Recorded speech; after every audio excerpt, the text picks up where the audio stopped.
Narinig po natin sa ating binasang ebanghelyo ang paghuhugas ng mga paa ni Kristo ng kanyang mga disipulo. Maliwanag pong pagpapakita ito ng pagpapakumbaba ng Panginoon. Inuutusan tayo dito ng Panginoon na magmahal din tulad niya.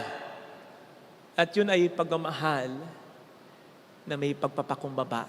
Ano nga ba ang sinasabi ng Panginoon natin? No wonder, i-describe niya yung kanyang pagmamahal sa pamamagitan ng paghuhugas ng paa ng mga alagad niya. Kasi hindi natin talaga mapipilit ang sarili nating magmahal, lalo na mga tao hindi ka mahal-mahal, kung hindi tayo magpapakumbaba.